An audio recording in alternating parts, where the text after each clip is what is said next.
I never see anyone talking about the literal like murder and just dumping of bodies to traffic organs for rich people who can afford to pay. Why do people want organs? Dude, it's like that movie The Island, like for real. Yeah, they've got a movie, kid or a family member that needs a heart or like a new liver or whatever. New liver, and they'll just kill little migrant kids and take their organs. That's why that's one of the things that they tell you here. Like, do not put that you are an organ donor on your license plate. Oh, because they'll take all of them.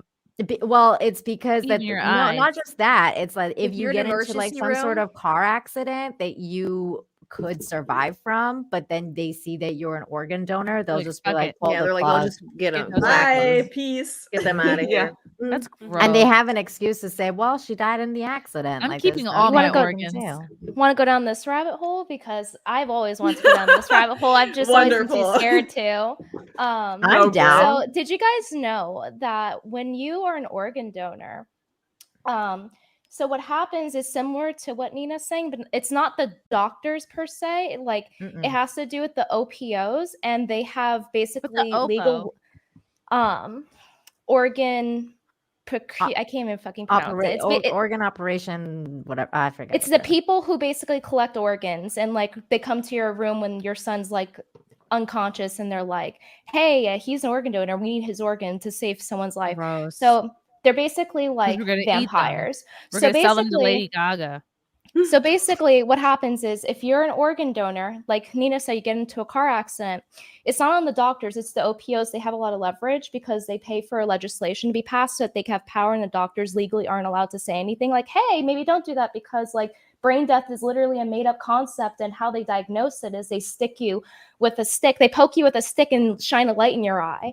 And that's all they're ordered to do, to say that you're brain dead. So a lot of people are actually brain dead, but they're actually like alive. And the problem is I'm brain dead.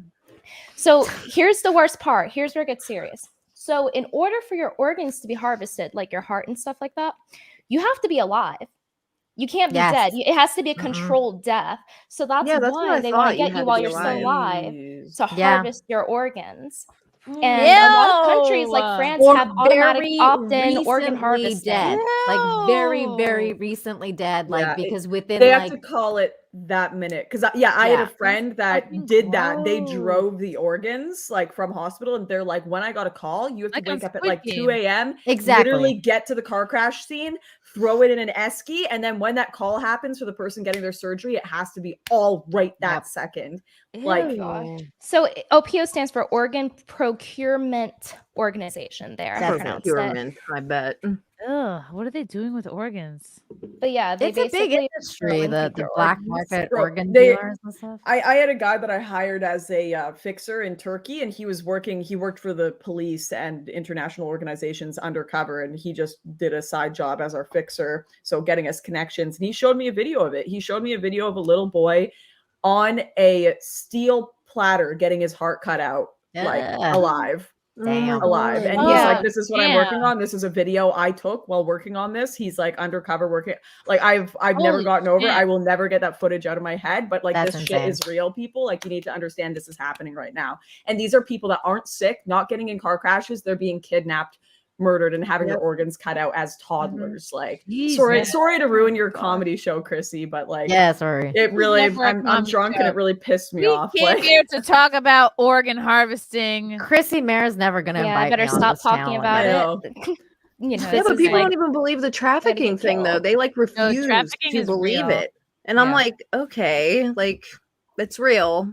They just have like they just don't want to believe it, but you need to. You're well connected. Yeah, people don't like to think about it. It's too ugly to think about. It's the same thing as thinking about problems with the government. It's like it's comfortable thinking things are in control. Yeah, they know what's going on. The news, the government, they know what's going on. It's all okay. I don't want to think about the world falling apart. I don't want all those pillars that hold up my sanity to fall apart. Hence, it's falling apart. Yeah, and the craziest part is when people don't think that like women can also do things like criminal activity. Like, you know, that's why that post to me was so Ghislaine. Exactly, because I'm just like, I don't understand what this like. No, let them think that women can't do evil things. Well, I made no, we can't. About we can't. that because I help these trafficked girls, and I told these parents, I'm like, dude, it's their friends. It's their own friends that are pretending like this is their uncle, like to the girls. It wasn't her uncle. It was the girl's boyfriend / pimp. And they pretend like it's their uncle. Like this happens a lot. And so many parents just had no fucking idea. I was like, you really need to look at their friends because this is like a huge thing. Like it's a big thing. Isn't that what happened with Joe Benet Ramsey too? Like it was like someone they knew. Like it was like I think it was like the aunt or something. I forget who it was, but it was like somebody they knew that did it.